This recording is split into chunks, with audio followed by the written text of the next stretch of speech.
Entendez-vous Dieu appeler votre nom dans la situation où vous vous trouvez, dans le désert qui est devenu un lieu prolongé pour vous? Si vous recherchez une parole personnelle de Dieu cette année dans votre désert personnel, dans vos circonstances personnelles, alors vous devez être en sa présence. Vous devez répondre aux choses qui n'ont pas de sens jusqu'à ce que vous l'entendiez appeler votre nom. L'une des rencontres les plus célèbres de l'Écriture est celle de Moïse avec Dieu au buisson ardent. Un peu de contexte nous aidera à apprécier ce qui qualifie pour une rencontre. Moïse garde un troupeau de moutons de son beau-père dans un désert. C'est le même Moïse qui a grandi avec une cuillère en argent dans la bouche. Il a été repêché du Nil par la fille de Pharaon, amené dans la maison de Pharaon, élevé comme le fils de Pharaon, et était l'héritier du trône de Pharaon. Mais à 40 ans, il a fait un faux pas. À 40 ans, même s'il s'était engagé envers Dieu, il a tout gâché. Il a décidé d'aller indépendamment de Dieu pour prendre les choses en main et de compter sur sa propre expertise et autosuffisance pour accomplir le programme de Dieu de délivrer son peuple. Et à cause de ce mauvais calcul, il a commis un meurtre. Il y a un écart de 40 ans entre son faux pas et sa rencontre. Il y a 40 ans entre son échec et le moment où il tombe nez à nez sur Dieu. Pendant ces 40 années, il est dans un désert à conduire des moutons. Je me demande s'il y a quelqu'un ici, aujourd'hui, qui conduit des moutons. Par là, je veux simplement dire que la vie ne se déroule pas comme vous l'aviez espéré. Quelque chose s'est passé il y a des années et vous errez toujours avec des moutons. Si vous pouviez revenir en arrière et refaire, ressasser, corriger, vous le feriez si vous pouviez. Mais vous ne pouvez pas, alors vous essayez juste de vous en sortir. Vous ne faites que conduire des moutons. Vous faites de votre mieux avec ce que vous avez et vous essayez de vous en sortir dans la vie. Et ça dure depuis longtemps. Pour Moïse, cela dure depuis 40 ans, du moment de son infraction au moment de sa rencontre. Je veux donc commencer par vous donner une bonne nouvelle, surtout si vous êtes dans un désert avec des moutons, si vous êtes dans un endroit aride, si la vie est devenue terne et morne pendant que vous accomplissez vos tâches quotidiennes routinières. La bonne nouvelle, c'est que, même s'il y a un écart de 40 ans, Dieu n'avait pas oublié Moïse. Donc, si vous êtes toujours là, cela signifie qu'il y a encore de l'espoir pour une nouvelle rencontre avec Dieu. Et la raison pour laquelle nous voulons examiner cette rencontre, c'est parce que je voulais informer votre rencontre, pour laquelle nous prions que Dieu vous donne, à vous, à moi et à nous. Moïse est, pour utiliser la terminologie du Nouveau Testament, un croyant. Il est ce que nous appellerions aujourd'hui un chrétien. Mais c'en est un sans rencontre. C'en est un qui ne fait que suivre la routine.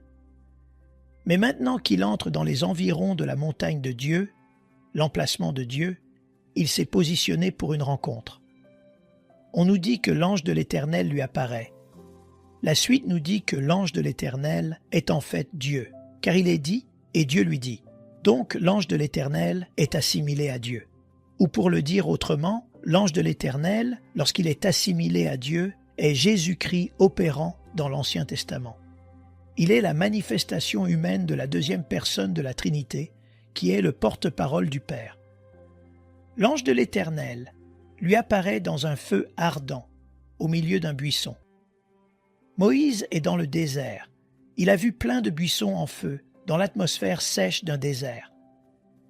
Les feux de brousse arrivent tout le temps, mais ce feu particulier était inhabituel parce que le feu brûlait et le buisson n'était pas consumé. Laissez-moi le redire. Il a vu un feu, ce n'est pas ce qui a attiré son attention. Ce qui a attiré son attention, c'est que le feu ne faisait pas ce que les feux font normalement, c'est-à-dire consumer ce qui brûle. Laissez-moi le dire autrement. Ce qu'il a vu était une contradiction. Il a vu quelque chose qui se passait en dehors de la norme. L'une des façons de savoir que vous êtes sur le point d'avoir une rencontre avec Dieu est lorsqu'il vous présente une situation contradictoire. Moïse dit « Je vais me détourner maintenant et voir ce spectacle merveilleux. Pourquoi le buisson n'est pas brûlé ?» Il ne l'a pas ignoré, il a cherché à en savoir plus. Il a dit « Je dois comprendre ce qui se passe maintenant, car cela n'a pas de sens. » Beaucoup d'entre nous ont manqué une rencontre avec Dieu parce que nous avons ignoré la contradiction. Donc, ils se détournent. J'adore le verset 4. Lorsque l'Éternel vit qu'il se détournait pour regarder, Dieu l'appela. Dieu ne l'a pas appelé avant qu'il ne réponde à la contradiction. Il y a un principe biblique qui est énoncé dans le Nouveau Testament, qui dit simplement que lorsque vous répondez à ce que Dieu a fait, il vous en donnera davantage. Celui qui a, on lui donnera davantage. Celui qui n'a pas, on lui ôtera même ce qu'il a. Ce qui est une autre façon de dire que lorsque Dieu se montre, ne l'ignorez pas, répondez-y et il vous donnera plus. Car Dieu n'est pas sur le point de gaspiller sa gloire. Quand Dieu l'a vu se détourner, il est dit qu'il l'a appelé du milieu du buisson. Puis Dieu lui parle et dit « Moïse, Moïse ». C'est ce qu'on appelle une parole réma. C'est quand Dieu appelle votre nom. C'est quand vous savez qu'il vous parle. Peut-être avez-vous été dans un service et le sermon était pour tout le monde, mais vous l'avez entendu pour vous.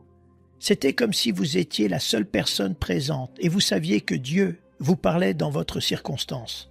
C'est une parole réma. C'est une déclaration avec votre nom dessus. La question est la suivante. Entendez-vous Dieu appeler votre nom dans la situation où vous vous trouvez, dans le désert qui est devenu un lieu prolongé pour vous? Parce qu'il y a une contradiction qui n'a pas de sens, il dit « Moïse, Moïse ». Si vous recherchez une parole personnelle de Dieu cette année dans votre désert personnel, dans vos circonstances personnelles, alors vous devez être en sa présence. Vous devez répondre aux choses qui n'ont pas de sens jusqu'à ce que vous l'entendiez appeler votre nom. Être en sa présence dans la prière et la parole vous positionne sur la montagne de Dieu. Moïse dit « Me voici. Vous m'avez appelé et je ne vous fuis pas. Je cours vers vous. Je suis là. » Et maintenant, le Seigneur lui donne plus d'informations parce qu'il répond à son nom qui est appelé. N'approche pas d'ici, ôte tes souliers de tes pieds, car le lieu sur lequel tu te tiens est une terre sainte. Si vous lisez cela trop vite, il sera facile de manquer quelque chose. Dieu parle depuis le buisson. Moïse se tient sur le sol. On dit à Moïse de ne pas venir au buisson, d'enlever ses chaussures là où il se trouve, parce qu'il est sur le territoire de Dieu en ce moment. Vous êtes dans mon voisinage. Donc, la terre sainte n'était pas le buisson. La terre sainte était l'endroit où il se tenait, qui n'était pas le buisson. Je ne vais pas vous laisser vous approcher si près du feu avec vos chaussures. Donc, laissez-moi rendre quelque chose d'inextricablement clair. Vous ne pouvez pas avoir une rencontre avec Dieu si vous n'êtes pas disposé à traiter le péché, si vous n'êtes pas disposé à le reconnaître, à vous en repentir. Vous ne pouvez pas arriver au buisson, car avant d'arriver au buisson, vous devez être prêt à enlever vos chaussures, la saleté accumulée, parce que c'est une terre sainte. Saint signifie séparé. C'est quelque chose qui est séparé de manière sacrée. Je veux vous séparer de vos péchés pour pouvoir vous donner une rencontre avec le Saint. Il a parlé à Moïse dans une situation contradictoire, en utilisant un objet ordinaire. Voyez-vous, le buisson était déjà là. C'est un buisson ordinaire qui a été envahi par une présence surnaturelle. Je ne sais donc pas comment Dieu va vous rencontrer, mais n'importe quel vieux buisson fera l'affaire. Il peut utiliser la chose la plus ordinaire et y mettre le feu pour créer les contradictions les plus ingénieuses afin de se manifester. Dieu s'identifie lui-même. Moïse, je suis le Dieu de tes pères. J'ai vu l'affliction de mon peuple. Je suis descendu pour les délivrer. Dieu dit, je n'ai pas oublié ce que j'avais prévu pour toi. Je n'ai pas oublié ce que j'avais prévu pour mon peuple. Mais le problème à l'époque, c'est que tu voulais le faire à ta manière. J'ai donc dû te ramener sur terre. Tu avais trop d'Égypte en toi. Et souvent, nous avons trop de monde en nous. Dieu ne peut donc pas faire ce qu'il veut faire au moment où nous pensons que cela devrait être fait, parce que nous avons trop égyptianisé le programme jusqu'à ce que Moïse ait une rencontre avec la personne. Beaucoup de gens veulent connaître le programme, mais ne veulent pas la personne. Ils lui confient une grande tâche. Je veux que tu ailles voir Pharaon et que tu dises à cet homme monstrueux de laisser partir mon peuple. C'est une grande tâche. Laissez-moi vous dire un secret. Lorsque vous avez une rencontre avec Dieu, s'il n'y a rien dans votre vie que seul Dieu peut faire, vous serez à jamais en train de garder des moutons. Il ne le savait pas. Mais Dieu utilisait cette humiliation des moutons pour le préparer à diriger le peuple. Moïse a donc une question. Il veut savoir, « Maintenant, tu veux que j'aille voir Pharaon, alors qu'ils ont déjà menacé ma vie et que je me cache depuis 40 ans. Non seulement j'ai un problème avec Pharaon, mais j'ai aussi un problème avec Israël, car ce sont eux qui m'ont dénoncé. » En fait, la Bible dit que lorsqu'il a tué l'Égyptien qui battait les Israélites, il a regardé dans toutes les directions pour s'assurer que personne ne le voyait. Il tue l'Égyptien. On rapporte à Pharaon qu'un de ses soldats a été tué par son fils adoptif Moïse. Comment Pharaon a-t-il obtenu cette information s'il n'y avait personne pour le voir? Il n'y a que 2 options. L'une est qu'il y avait quelqu'un qui regardait Moïse et qu'il n'a pas vu. C'est une option. Mais disons que Moïse avait raison et que personne ne l'a vu. Cela signifie que c'est son propre frère qui l'a dénoncé.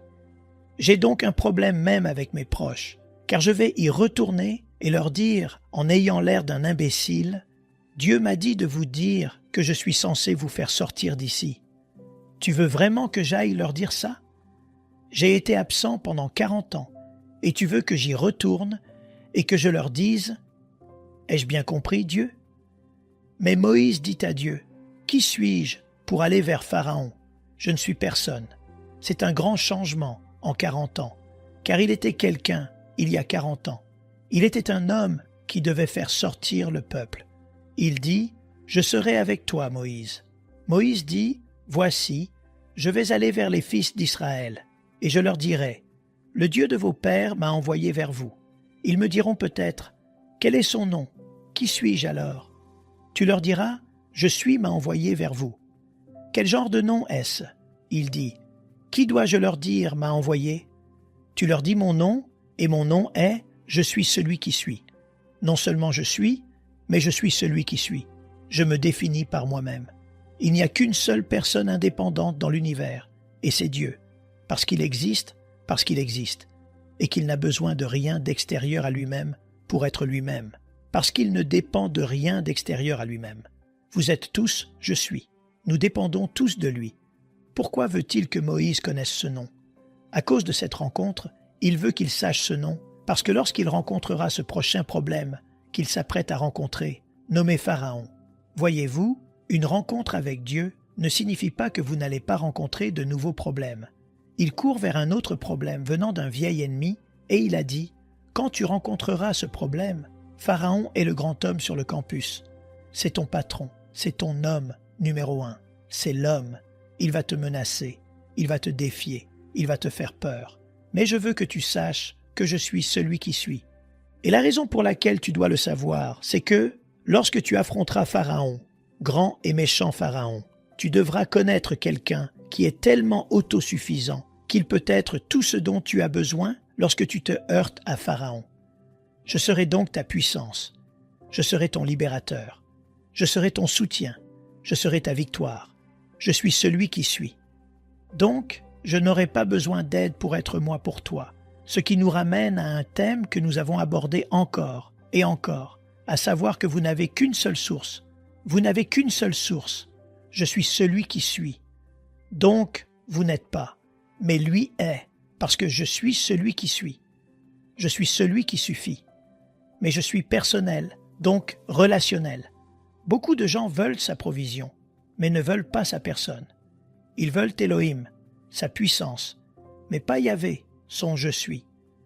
Mais si vous désirez une rencontre avec Dieu cette année, je vous invite à poursuivre la montagne de Dieu pour entrer en sa présence. Nous aimerions vous donner l'opportunité de faire de Jésus le Seigneur de votre vie. Voulez-vous bien prier avec moi? Dites, Seigneur Jésus, je me repens de mes péchés. Viens dans mon cœur. Je fais de toi mon Seigneur et Sauveur. Et merci, Seigneur, pour le baptême du Saint-Esprit en moi. Dans le nom de Jésus. Par cette simple prière, nous croyons que le Saint-Esprit vous conduit sur le chemin de la nouvelle naissance. Allez dans une bonne église dont le fondement est la parole de Dieu, passez par les eaux du baptême et donnez à Dieu la première place. Nous espérons de tout cœur que ce message vous encouragera. Si vous connaissez quelqu'un qui puisse être encouragé, s'il vous plaît, envoyez-le lui pour nous aider à atteindre plus de gens et à propager l'Évangile. Édifions le corps de Christ ensemble. Appuyez sur la cloche des notifications et merci infiniment de nous soutenir en vous abonnant à notre chaîne. N'hésitez pas à laisser vos requêtes de prière dans la section des commentaires.